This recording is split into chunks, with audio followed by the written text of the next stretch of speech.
नमस्कार विद्यार्थी मित्रांनो, मी किरण अमृतकर. आज आपण इयत्ता 9वीच्या विज्ञान विषयाचं 6वं प्रकरण पेशीचा अभ्यास करणार आहोत. पेशी. पेशी हा शब्द लॅटिन शब्द सेल्युलामधून मिळविला आहे. पेशीची व्याख्या: समान रचना आणि उत्पत्ती असणारे तसेच निश्चित कार्य करणाऱ्या सजीवांच्या मूलभूत एककाला पेशी असे म्हणतात. या प्रकरणात आपण वनस्पती पेशी आणि प्राणीपेशी यांच्या विविध प्रकारांचा अभ्यास करणार आहोत. त्यातलं पहिलं पाहूया आपण वनस्पती पेशी. या ठिकाणी आपण वनस्पती पेशीच्या वर्गीकरणाचं कोष्टक पाहूया. वनस्पती पेशी मुख्य 2 प्रकारच्या असतात: वर्धनशील पेशी आणि स्थायी पेशी. या वर्धनशील पेशींचे स्थानावरून 3 प्रकार पडतात: अग्रस्थ वर्धनशील पेशी, पार्श्वस्थ वर्धनशील पेशी आणि अंतर्विष्ट वर्धनशील पेशी. आणि दुसरा जो प्रकार आहे स्थायी पेशी, त्याचे 2 उपप्रकार पडतात: सरळ स्थायी पेशी आणि जटिल स्थायी पेशी. पुन्हा या सरळ स्थायी पेशीचे 3 प्रकार पडतात: मृदुतक स्थायी पेशी, स्थूलकोन आणि दृढोत्तक स्थायी पेशी. आणि जटिल स्थायी पेशी जे आहेत त्यांचे पुन्हा 2 उपप्रकार पडतात: जलवाहक पेशी आणि अन्नवाहक पेशी. पाहूया आपण वनस्पती पेशी. वनस्पती पेशी या मुख्य 2 प्रकारच्या असतात: वर्धनशील पेशी आणि स्थायी पेशी.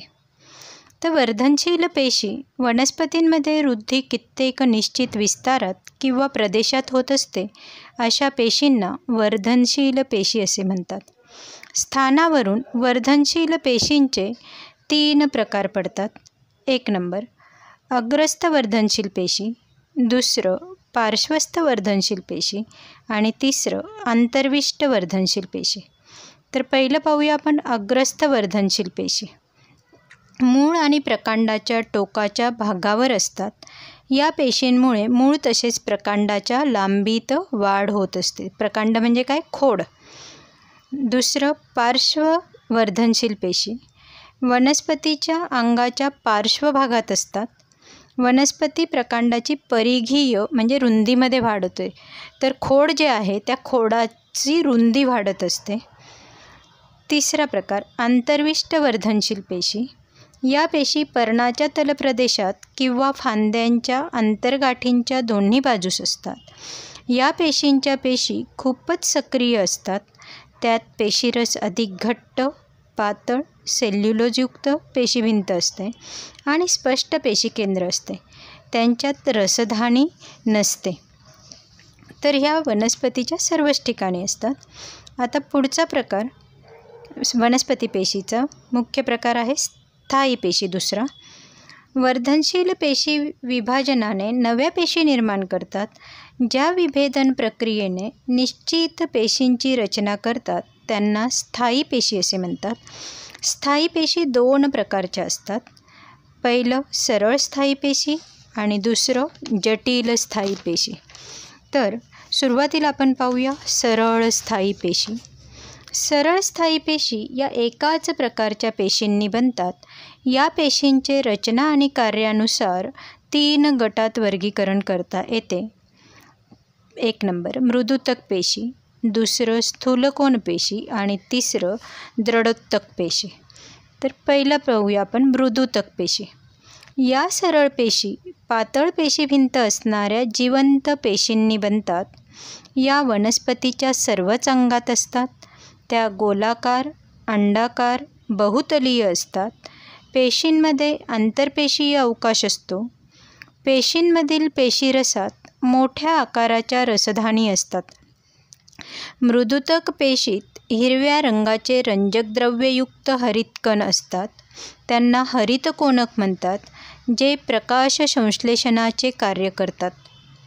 जलीय वनस्पतींमधील मृदुतक ऊतीत विशाल वायुकोटर असतात. या वनस्पतीला तरंगत ठेवण्यासाठी आवश्यक तारक क्षमता देतात. या प्रकारच्या मृदुतक पेशींना वायुतक असे म्हणतात. म्हणजे जलीय वनस्पतींमध्ये ज्या मृदुतक पेशी असतात त्यांना वायुतक असे म्हणतात. मृदुतक पेशींचं कार्य: या पेशी वनस्पतीत आधार उंतरकाची रचना करतात आणि अन्नाचे संश्लेषण करून त्यांचा संग्रह करतात. या पेशी टेनिन, गोंद, विविध स्फटिक, रेझिन आणि अनावश्यक अकार्बनिक द्रव्यांचा संग्रह करतात.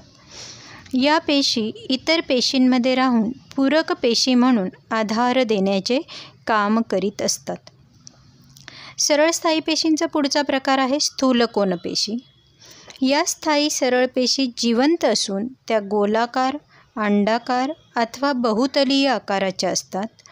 पेशीभिंत सेल्युलोजने बनते, ज्यावर पेक्टिन नावाच्या कार्बोदिताचे स्थूलन पाहावयास मिळते. जेथे पेशी संपर्कात येते तेथे या प्रकारचे स्थूलन पाहावयास मिळते. म्हणून कोपऱ्याच्या भागात स्थूलन अधिक असून त्याला स्थूलकोन पेशी असे म्हणतात. या पेशींमध्ये आंतरपेशीय अवकाश नसतो. या पेशी अधिस्तराच्या खाली मांडल्या जात असून अधिस्तराचे निर्माण करतात.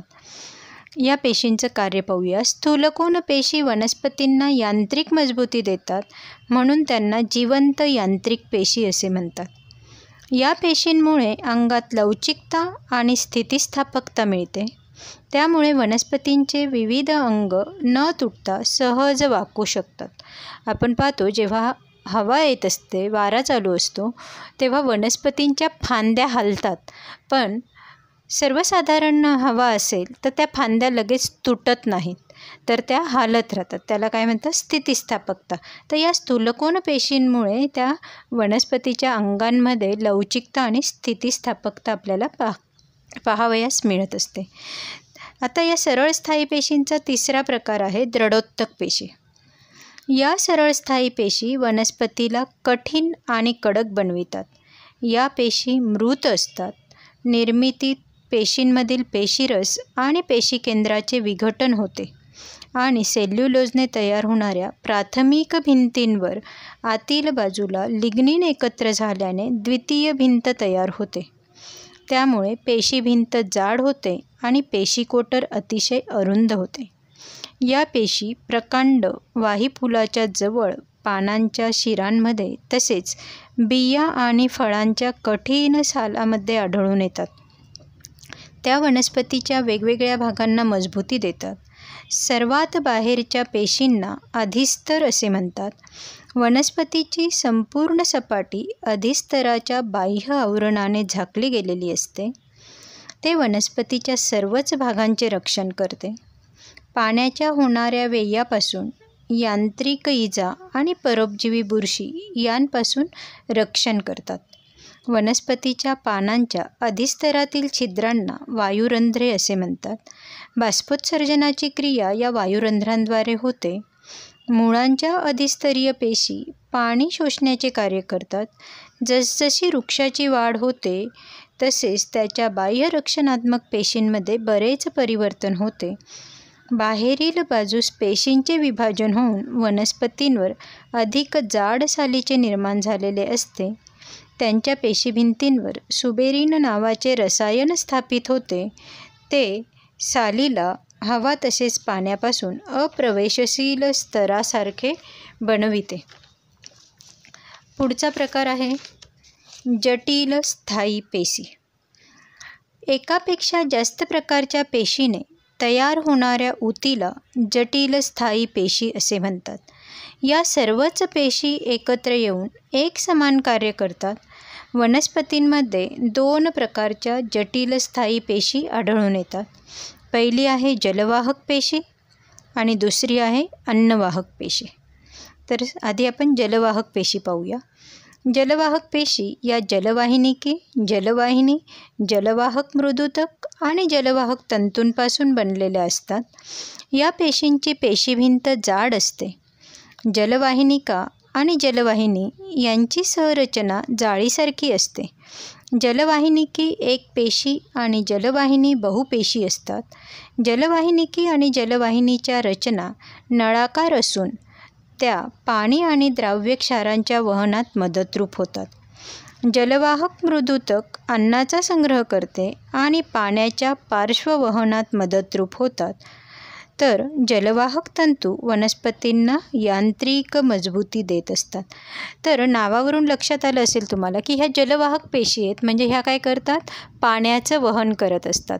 तर पाण्याचं वहन हे मुळांकडून वनस्पतीच्या विविध अंगांपर्यंत होत असतं. आता पुढचा भाग पाहायचा आहे आपल्याला, अन्नवाहक पेशी. या पेशी चालनी पेशी, चालनी नलिका, सहाय्यक पेशी आणि अन्नवाहक मृदुतक तसेच अन्नवाहक तंतूंनी बनत असतात. आकृतीत तुम्हाला हे विविध अंग दिसत आहेत. तर वनस्पतीच्या पानांपासून विविध भागांपर्यंत अन्नाचे वहन करण्याचे काम या अन्नवाहक पेशी करत असतात. तर वनस्पतीची पानं ही हिरव्या रंगाची असतात. या पानांमध्ये हरितकण असतात. सूर्यप्रकाशाच्या हजेरीत हे हरितकण स्वतःचं अन्न स्वतः बनवत असतात आणि हे बनलेलं अन्न ह्या अन्नवाहक पेशींच्या मदतीने वनस्पतीच्या विविध भागांपर्यंत पोहोचत असतं. तर हे सर्व पाहिलं आपण वनस्पती पेशीच्या बाबतीत. प्राणीपेशीच्या वर्गीकरणाचं कोष्टक आपण आधी समजून घेऊया. प्राणीपेशी मुख्य 4 प्रकारच्या असतात: अधिच्छदीय पेशी, संयोजक पेशी, स्नायू पेशी आणि चेतापेशी. या अधिच्छदीय पेशी ज्या आहेत त्यांचे पुन्हा 4 उपप्रकार पडतात: लादिसम अधिच्छद, घनाकार अधिच्छद, स्तंभाकार अधिच्छद आणि पक्ष्मल अधिच्छद. दुसरा जो प्रकार आहे संयोजक पेशी, त्यांचे 3 प्रकार पडतात: विशेष संयोजक पेशी, कंकाल संयोजक पेशी आणि प्रवाही संयोजक पेशी. या संयोजक पेशींच्या उपप्रकारांचे पुन्हा उपप्रकार पडतात. विशेष संयोजक पेशींचे 2 उपप्रकार पडतात: तंतुघटक पेशी आणि मेदपूर्ण पेशी. कंकाल संयोजक पेशींचे 2 प्रकार पडतात: अस्थी आणि कास्थी. आणि प्रवाही संयोजक पेशीमध्ये येतं आपलं रक्त.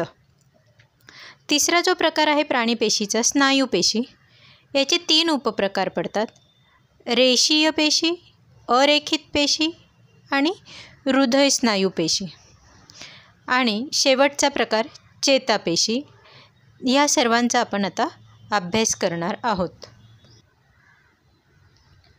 आता पुढचा प्रकार पाहणार आहोत आपण, प्राणीपेशी. प्राणीपेशी ज्या आहेत त्या मुख्य 4 वर्गांमध्ये वर्गीकरण केले गेलेले आहे. पहिलं आहे अधिच्छदीय पेशी, दुसरं संयोजक पेशी, तिसरं स्नायू पेशी आणि चौथं चेतापेशी. आता पहिला प्रकार पाहूया आपण, अधिच्छदीय पेशी. प्राण्यांच्या शरीराला झाकणारी अथवा बाह्य आवरणाच्या स्वरूपात रक्षण करणारी पेशी म्हणजे अधिच्छद पेशी आहे. या पेशी विभिन्न प्रकारच्या शारीरिक तंत्रांना एकमेकांपासून वेगळे करण्यासाठी अवरोध निर्माण करतात. त्वचा, तोंड यांचे स्तर, अन्ननळी, रक्तवाहिनीचे स्तर, फुफ्फुसाचे वायुकोष्ठ, मूत्रपिंड नलिका वगैरे सर्वच अधिच्छदीय पेशींनी बनलेले आहे. या पेशींना एक बाह्य रेषामय आधार देणारी आधारकला असते, जी पेशींना वेगळे करते.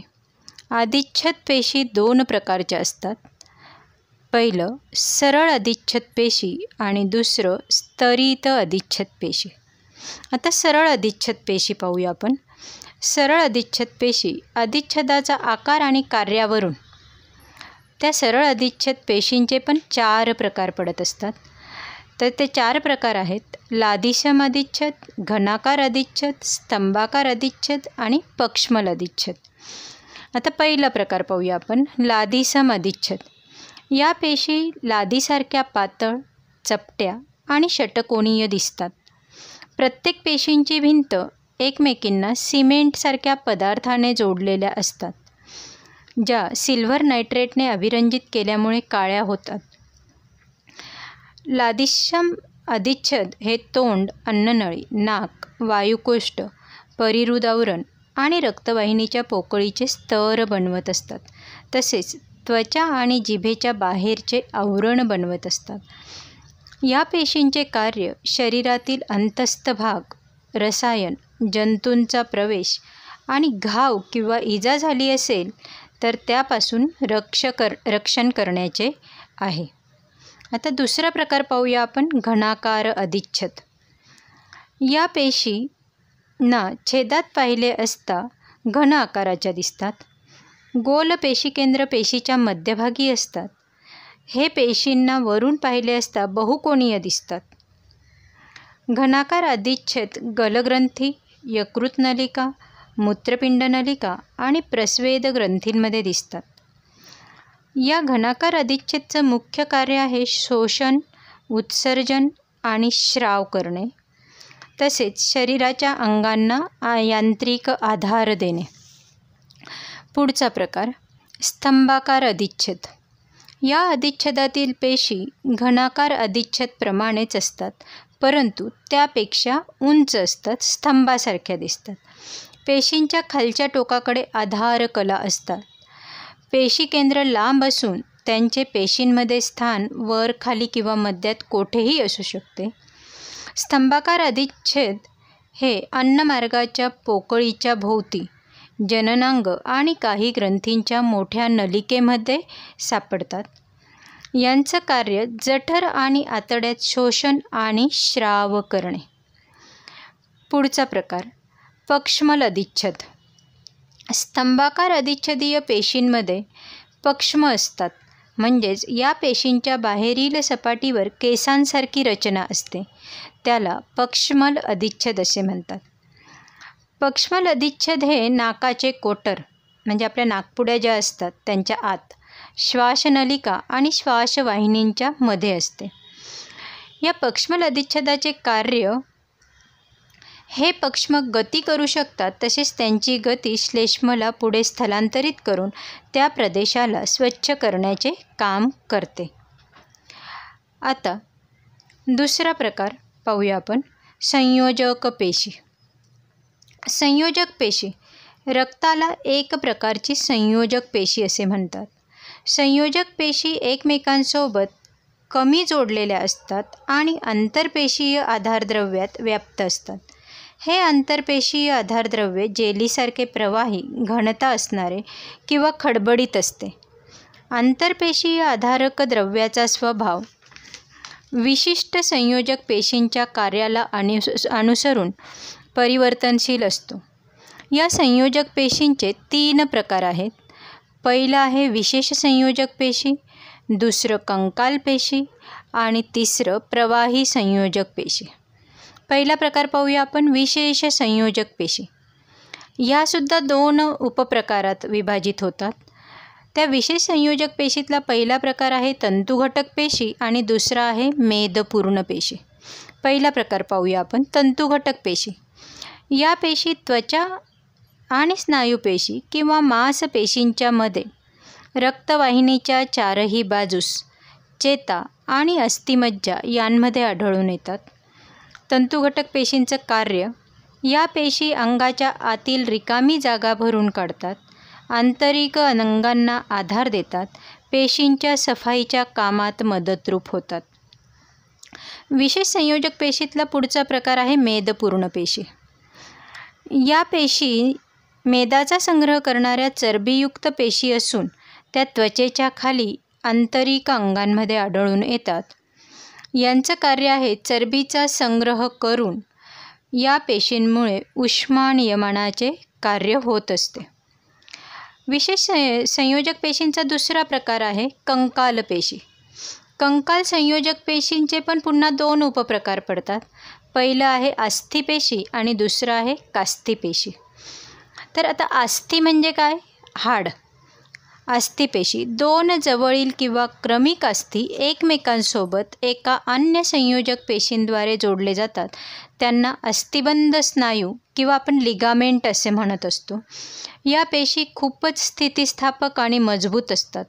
स्नायूंमध्ये आंतरपेशीय आधारक द्रव्य खूपच कमी असते, जे स्नायुपेशी किंवा मांसपेशींना अस्थींसोबत जोडतात.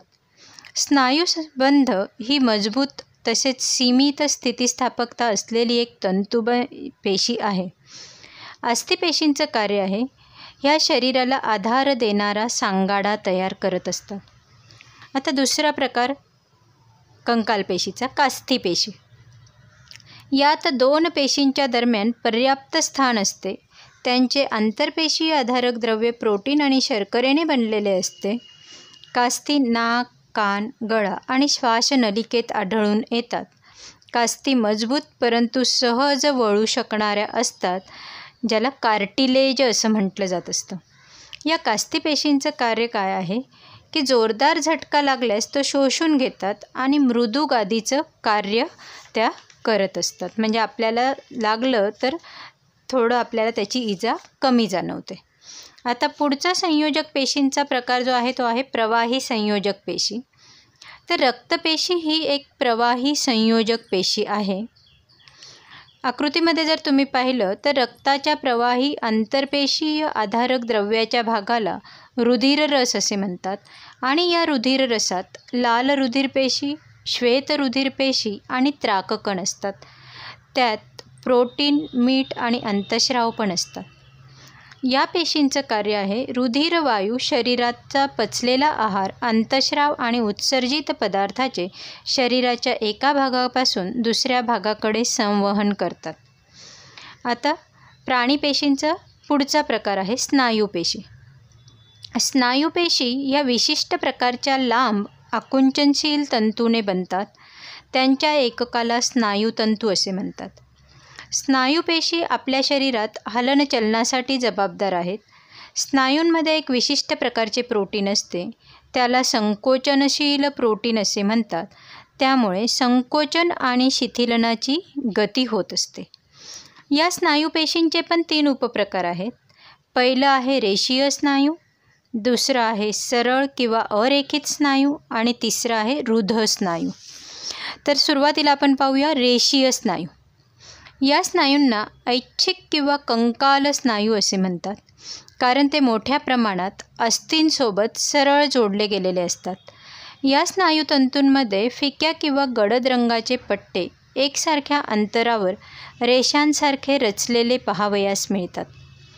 या पेशींचे तंतू लांब, नळाकार, अशाखित किंवा बहुकेंद्रीय असतात.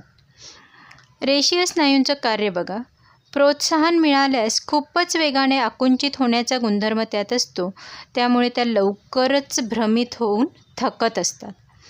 हे स्नायू जे आहेत ते उपांग, शरीरभिंत, जीभ आणि कंठनळीमध्ये आपणास पाहावयास मिळत असतात. स्नायूपेशींचा दुसरा प्रकार आहे सरळ किंवा अरेखित स्नायू. या स्नायूंना अनैच्छिक स्नायू असे पण म्हणतात. हे स्नायू त्राक आकाराचे, एकपेशीय, चपटे, टोकाशी निमुळते आणि मध्यभागात रुंद असतात. पेशींच्या मध्यभागात एक गोलाकार पेशी केंद्र आणि त्यांच्या आसपास स्नायुरस असतो. यात आयाम स्नायुतंतू स्पष्ट दिसतात. यात आडव्या रेषा दिसत नाहीत. यांचं स्थान ते डोळ्यांचे बुबुळ, मूत्रवाहिनी, फुफ्फुसांच्या श्वासनलिकांमध्ये आढळून येतात. आपण बघा यांना अनैच्छिक स्नायू म्हटलं, म्हणजे आपली इच्छा नसताना पण काही वेळा बघा आपले डोळे आपल्याला वाटतं की फडफड करत आहेत. काही वेळा आपल्या श्वासोश्वासाचा वेग आपोआपच वाढतो, म्हणजे आपली इच्छा असो की नसो हे आपोआप कार्य करायला लागतात. तर आता यांचं कार्य काय ते बघूया आपण. इच्छाशक्तीच्या मदती वाचून या स्नायूंचे अगदी मंद असते पण दीर्घ काळापर्यंत टिकून राहते. उदाहरणार्थ डोळे उघड बंद करणे, श्वासाचा वेग कमी जास्त होणे. आता पुढचा प्रकार आहे स्नायूपेशींचा हृदय स्नायू. तर या हृदय स्नायूंची रचना रेखित स्नायूप्रमाणेच असते. ते बहुपेशी केंद्रीय असतात.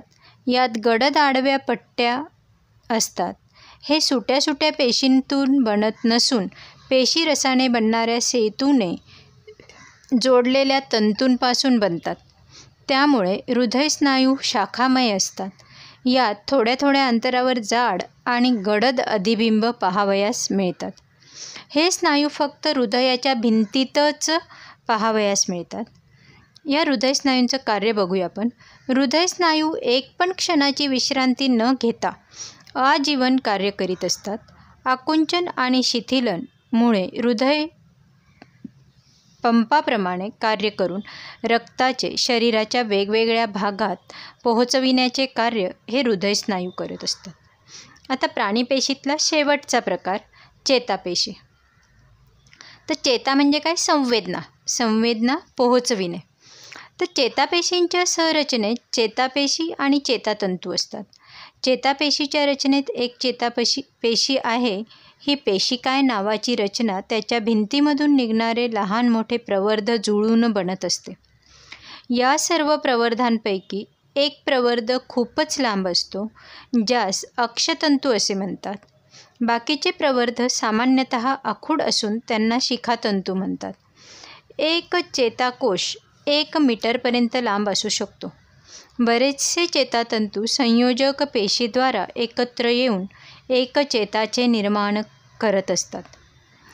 चेतापेशी ज्या आहेत त्या मेंदू, करोडरज्जू आणि चेता किंवा संवेदना या सर्वांची रचना चेतापेशींनी बनलेली असते. आता या चेतापेशींचं कार्य काय ते आपण पाहूया. सर्वच पेशींमध्ये उत्तेजनाला अनुरूप प्रतिसाद देणे, संवेदना ग्रहण करून त्यांचे मेंदूंपर्यंत वहन करणे, चेतास्पंदन किंवा उर्मिवेग आपल्या इच्छेनुसार स्नायूंच्या हलनचलनामध्ये मदतरूप होत असतात. या प्रकारे आपण या प्रकरणातला वनस्पती पेशी, प्राणी पेशी यांचं वर्गीकरण, त्यांच्या सर्व घटकांचं स्थान, रचना, कार्य सर्वांचा अभ्यास केलेला आहे. या प्रकरणाच्या स्वाध्यायामध्ये जे प्रश्न दिलेले असतील ते प्रश्न तुम्ही सर्वांनी सोडवायचे आहेत. हा स्वाध्याय वहीमध्ये लिहून शिक्षकांना दाखवायचा. धन्यवाद.